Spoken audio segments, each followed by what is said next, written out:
Hello, my name is Jessica Reeby, and I'm an employee with Career Institute. Today, I'm going to show you how to properly fill out and complete the work experience orientation packet. Let's start with page 1. First, you will have to check with your career mentor to see how many hours you have to work. You must arrive on time and ready to work your identified shift. You must be dressed appropriately in pants and a shirt that are professional. Always operate in a professional manner. You will be paid $9 per hour.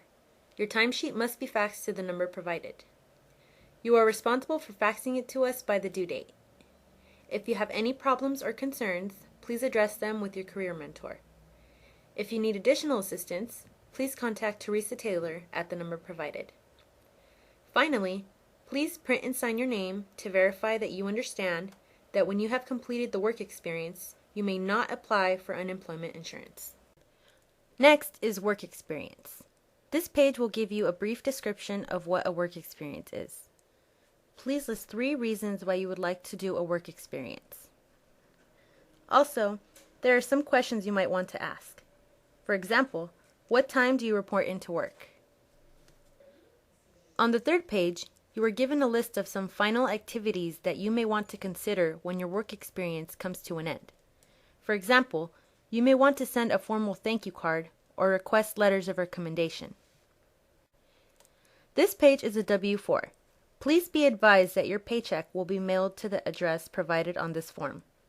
Please print legibly and fill out fields number 1, 2, and 3. Afterwards, sign and date the form.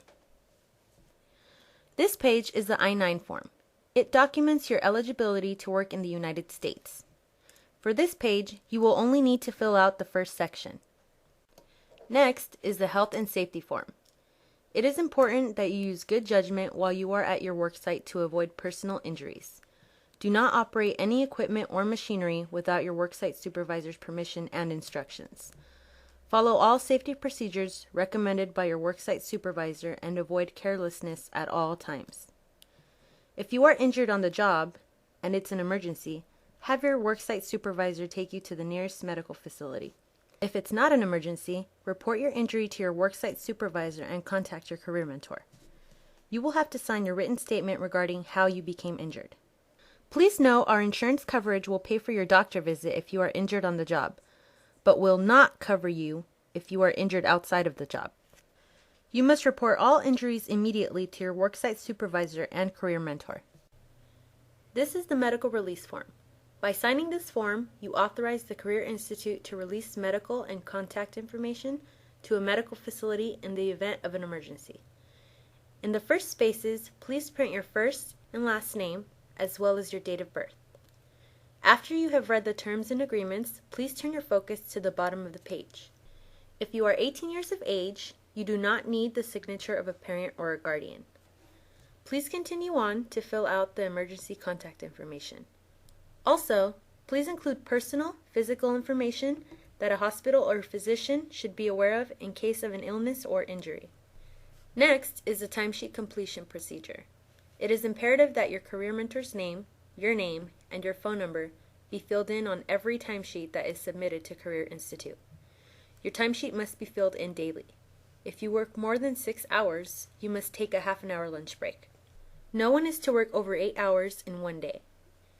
You and your employer must both sign and date the timesheet for it to be processed. The following page is an example of what your timesheet should look like.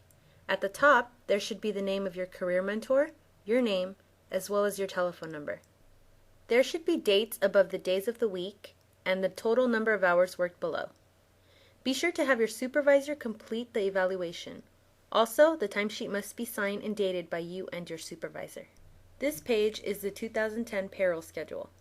Please be advised that the timesheets are due on the last day of the payroll period by 5:00 p.m. Your timesheet should be faxed to the number provided. The last page in the packet is the worksite monitoring form. This shows what you will be evaluated on at your worksite. You will receive a score of 1 to 5 in the areas of attendance, behavior, appearance, and work habits.